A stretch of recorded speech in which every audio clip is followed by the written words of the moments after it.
Los crímenes de la Rue Morgue, de Edgar Allan Poe. Es una simple conjetura, muy necia por cierto, y nada más. ¿Cómo es posible saber que todos esos objetos encontrados en los cajones no eran todo lo que contenían? Madame L'Espanaye y su hija vivían una vida excesivamente retirada. No se trataban con nadie, salían rara vez y por consiguiente tenían pocas ocasiones para cambiar de vestido. Los objetos que se han encontrado eran de tan buena calidad, por lo menos, como cualquiera de los que posiblemente hubiesen poseído esas señoras. Si un ladrón hubiera cogido alguno, ¿por qué no los mejores? ¿O por qué no todos? En fin, hubiese abandonado 4000 francos en oro para cargar con un fardo de ropa blanca. El oro fue abandonado. Casi la totalidad de la suma mencionada por Monsieur Mignot, el banquero, ha sido hallada en el suelo en los saquitos. Insisto, por tanto, en querer descartar de su pensamiento la idea desatinada de un motivo, engendrada en el cerebro de la policía por esa declaración que se refiere a dinero entregado a la puerta de la casa. Coincidencias 10 veces más notables que esta, entrega del dinero y asesinato 3 días más tarde de la persona que lo recibe, se presentan constantemente en nuestra vida sin despertar siquiera nuestra atención momentánea. Por lo general, las coincidencias son otros tantos motivos de error en el camino de esa clase de pensadores educados de tal modo que nada saben de la teoría de probabilidades, esa teoría a la cual las más memorables conquistas de la civilización humana deben lo más glorioso de su saber. En este caso, si el oro hubiera desaparecido, el hecho de haber entregado 3 días antes hubiese podido parecer algo más que una coincidencia. Corroboraría la idea de un motivo, pero dadas las circunstancias reales del caso, si hemos de suponer que el oro ha sido el móvil del hecho, también debemos imaginar que quien lo ha cometido ha sido tan vacilante y tan idiota que ha abandonado al mismo tiempo el oro y el motivo. Fijados bien en nuestro pensamiento los puntos sobre los cuales he llamado su atención, la voz peculiar, la insólita agilidad y la sorprendente falta de motivo en un crimen de una atrocidad tan singular como este. Examinamos por sí misma esta carnicería. Nos encontramos con una mujer estrangulada con las manos y metida cabeza abajo en una chimenea. Normalmente los criminales no emplean semejante procedimiento de asesinato. En el violento modo de introducir el cuerpo en la chimenea, habrá usted de admitir que hay algo excesivamente exagerado, algo que está en desacuerdo con nuestras corrientes nociones respecto a los actos humanos, aun cuando supongamos que los autores de este crimen sean los seres más depravados. Por otra parte, piense usted cuán enorme debe de haber sido la fuerza que logró introducir tan violentamente el cuerpo hacia arriba en una abertura como aquella, por cuanto los esfuerzos unidos de varias personas apenas sí lograron sacarlo de ella. Fijemos ahora nuestra atención en otros indicios que ponen de manifiesto este vigor maravilloso.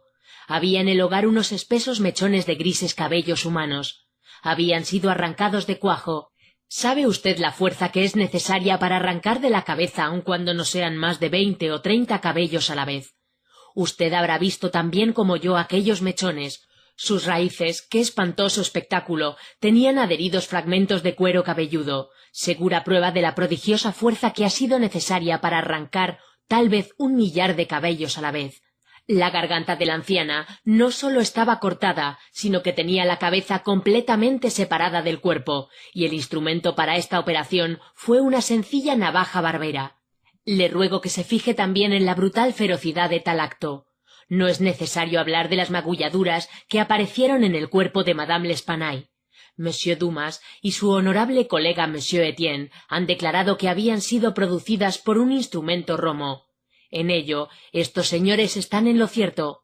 El instrumento ha sido sin duda alguna el pavimento del patio sobre el que la víctima ha caído desde la ventana, situada encima del lecho.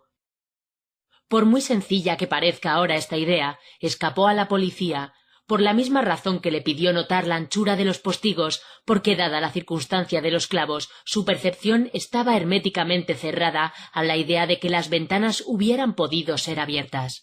Si ahora, como añadidura a todo esto, ha reflexionado usted bien acerca del extraño desorden de la habitación, hemos llegado ya al punto de combinar las ideas de agilidad maravillosa, fuerza sobrehumana, bestial ferocidad, carnicería sin motivo, una grotesquería en lo horrible, extraña en absoluto a la humanidad y una voz extranjera por su acento para los oídos de hombres de distintas naciones y desprovista de todo silabeo que pudieran advertirse distinta e inteligiblemente.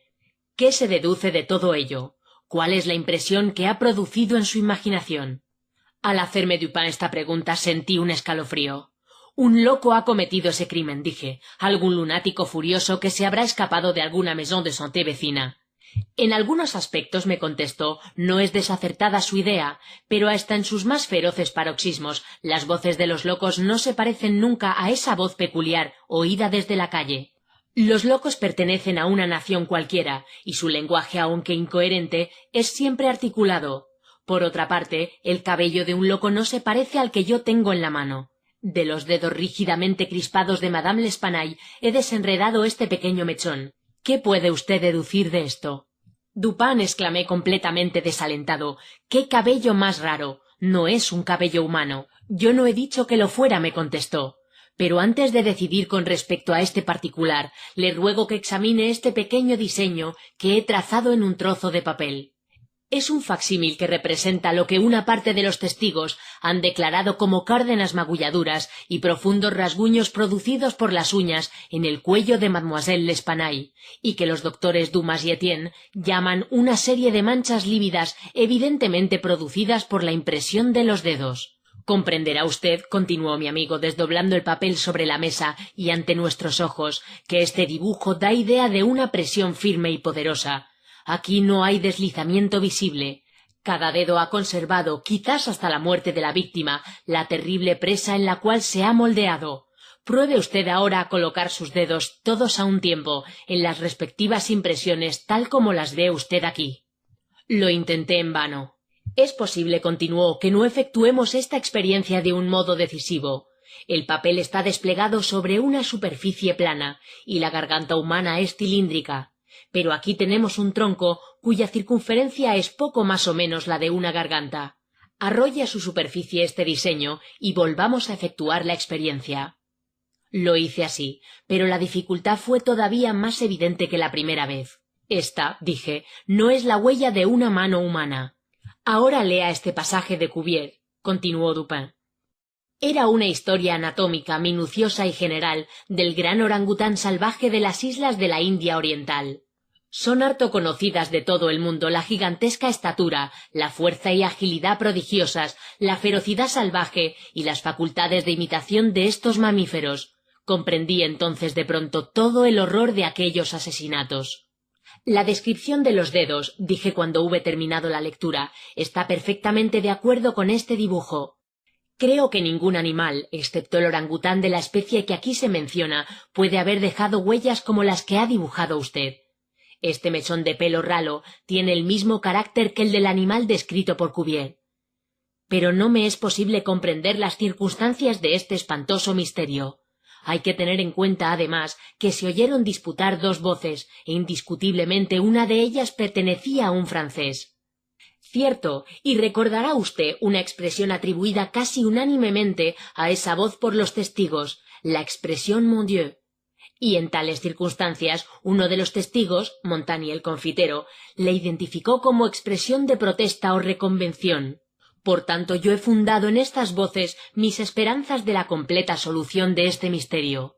Indudablemente, un francés conoce el asesinato. Es posible, y en realidad más que posible, probable, que él sea inocente de toda participación en los hechos sangrientos que han ocurrido.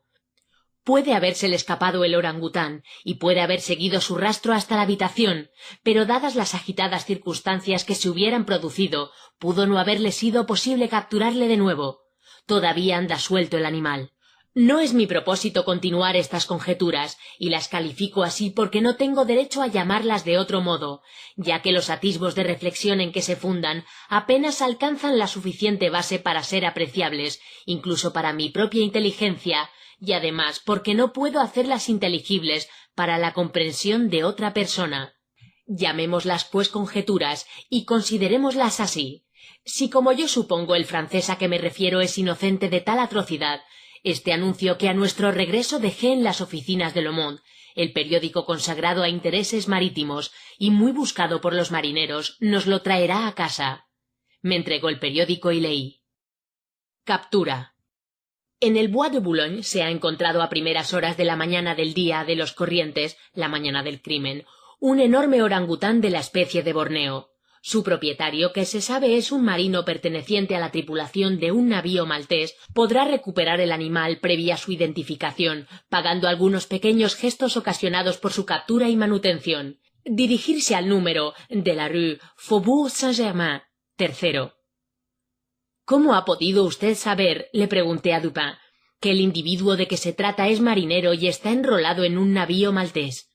Yo no lo conozco, repuso Dupin. No estoy seguro de que exista, pero tengo aquí este pedacito de cinta que, a juzgar por su forma y su grasiento aspecto, ha sido usada, evidentemente, para anudar los cabellos en forma de esas largas guerres a que tan aficionados son los marineros. Por otra parte, este lazo saben anudarlo muy pocas personas, y es característico de los malteses. Recogí esta cinta al pie de la cadena del pararrayos. No puede pertenecer a ninguna de las dos víctimas. Todo lo más si me he equivocado en mis deducciones con respecto a este lazo, es decir, pensando que ese francés sea un marinero enrolado en un navío maltés, no habré perjudicado a nadie diciendo lo que he dicho en el anuncio. Si me he equivocado, supondrá él que algunas circunstancias me engañaron y no se tomará el trabajo de inquirirlas.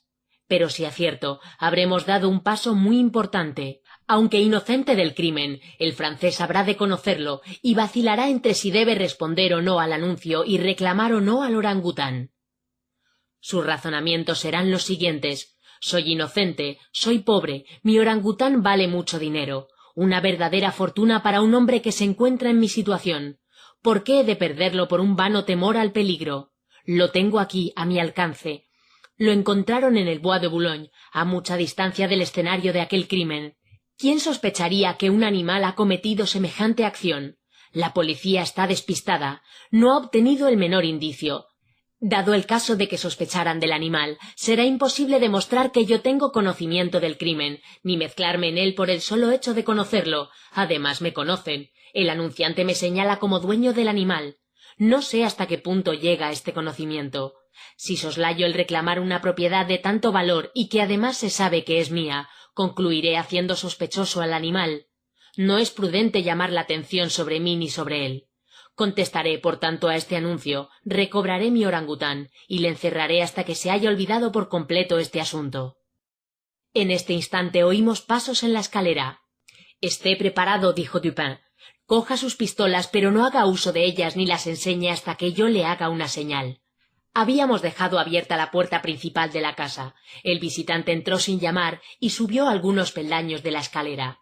Ahora, sin embargo, parecía vacilar. Le oímos descender. Dupin se precipitó hacia la puerta, pero en aquel instante le oímos subir de nuevo. Ahora ya no retrocedía por segunda vez, sino que subió con decisión y llamó a la puerta de nuestro piso. «Adelante», dijo Dupin con voz satisfecha y alegre. Entró un hombre. A no dudarlo era un marinero. Un hombre alto, fuerte, musculoso, con una expresión de arrogancia no del todo desagradable. Su rostro muy atezado estaba oculto en más de su mitad por las patillas y el mustachio. Estaba provisto de un grueso garrote de roble y no parecía llevar otras armas. Saludó inclinándose torpemente, pronunciando un buenas tardes con acento francés, el cual, aunque bastardeaba levemente por el suizo, daba a conocer a las claras su origen parisiense. «Siéntese, amigo», dijo Dupin. «Supongo que viene a reclamar su orangután. Le aseguro que casi se lo envidio. Es un hermoso animal y sin duda alguna de mucho precio. ¿Qué edad cree usted que tiene?» El marinero suspiró hondamente como quien se libra de un peso intolerable y contestó luego con voz firme. «No puedo decírselo, pero no creo que tenga más de 4 o 5 años. ¿Lo tiene usted aquí?» «Oh, no. Esta habitación no reúne condiciones para ello. Está en una cuadra de alquiler en la Rue du Bourg, cerca de aquí. Mañana por la mañana, si usted quiere, podrá recuperarlo. Supongo que vendrá usted preparado para demostrar su propiedad». «Sin duda alguna, señor». «Mucho sentiré tener que separarme de él», dijo Dupin. «No pretendo que se haya usted tomado tantas molestias para nada, señor», dijo el hombre. «Ni pensarlo, estoy dispuesto a pagar una gratificación por el hallazgo del animal, mientras sea razonable». «Bien», contestó mi amigo, «todo esto es sin duda muy justo. Veamos, ¿qué voy a pedirle?» «Ah, ya sé, se lo diré ahora. Mi gratificación será esta. Ha de decirme usted cuanto sepa con respecto a los asesinatos de la Rue Morgue». Estas últimas palabras las dijo Dupin en voz muy baja y con una gran tranquilidad. Con análoga tranquilidad se dirigió hacia la puerta, la cerró y se guardó la llave en el bolsillo. Luego sacó la pistola y sin mostrar agitación alguna la dejó sobre la mesa. La cara del marinero enrojeció como si se hallara en un arrebato de sofocación. Se levantó y empuñó su bastón, pero inmediatamente se dejó caer sobre la silla, con un temblor convulsivo y con el rostro de un cadáver. No dijo una sola palabra, y le compadecí de todo corazón. «Amigo mío», dijo Dupin bondadosamente, «le aseguro que se alarma usted sin motivo alguno. No es nuestro propósito causarle el menor daño. Le doy a usted mi palabra de honor y de caballero y francés que nuestra intención no es perjudicarle. Sé perfectamente que nada tiene usted que ver con las atrocidades de la Rue Morgue. Sin embargo, no puedo negar que en cierto modo está usted complicado. Por cuanto le digo, comprenderá usted perfectamente que con respecto a este punto poseo excelentes medios de información, medios en los cuales no hubiera usted pensado jamás. El caso está ya claro para nosotros, nada ha hecho usted que haya podido evitar. Naturalmente nada que lo haga usted culpable. Nadie puede acusarle de haber robado, pudiendo haberlo hecho con toda impunidad, y no tiene tampoco nada que ocultar. También carece de motivos para hacerlo. Además, por todos los principios del honor, está usted obligado a confesar cuanto sepa. Se ha encarcelado a un inocente, a quien se acusa de un crimen cuyo autor solamente usted puede señalar.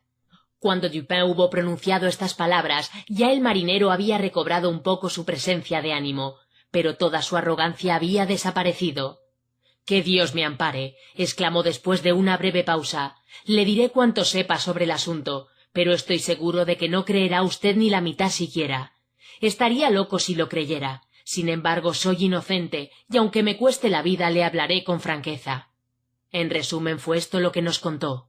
Había hecho recientemente un viaje al archipiélago índico. Él formaba parte de un grupo que desembarcó en Borneo y pasó al interior para una excursión de placer. Entre él y un compañero suyo habían dado captura al orangután. Su compañero murió, y el animal quedó de su exclusiva pertenencia. Después de muchas molestias producidas por la ferocidad indomable del cautivo, durante el viaje de regreso consiguió por fin alojarlo en su misma casa, en París, donde, para no atraer sobre él la curiosidad insoportable de los vecinos, lo recluyó cuidadosamente, con objeto de que curase de una herida que se había producido en un pie, con una astilla, al borde de su buque. Su proyecto era venderlo. Una noche, o mejor dicho una mañana, la del crimen, al volver de una francachela celebrada con algunos marineros, encontró al animal en su alcoba. Se había escapado del cuarto contiguo, donde él creía tenerlo seguramente encerrado. Se hallaba sentado ante un espejo, teniendo una navaja de afeitar en una mano. Estaba todo enjabonado, intentando afeitarse, operación en la que probablemente había observado a su amo a través del ojo de la cerradura. Aterrado, viendo tan peligrosa arma en manos de un animal tan feroz, y sabiéndole muy capaz de hacer uso de ella, el hombre no supo qué hacer durante un segundo. Frecuentemente había conseguido dominar al animal en sus accesos más furiosos, utilizando un látigo, y recurrió a él también en aquella ocasión. Pero al ver el látigo, el orangután saltó de repente fuera de la habitación, echó a correr escaleras abajo y, viendo una ventana desgraciadamente abierta, salió a la calle. El francés desesperado corrió tras él. El mono, sin soltar la navaja, se paraba de vez en cuando, se volvía y le hacía muecas hasta que el hombre llegaba cerca de él.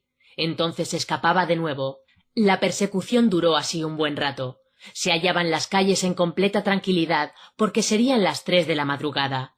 Al descender por un pasaje situado detrás de la Rue Morgue, la atención del fugitivo fue atraída por una luz procedente de la ventana abierta de la habitación de Madame L'Espanaye, en el 4º piso.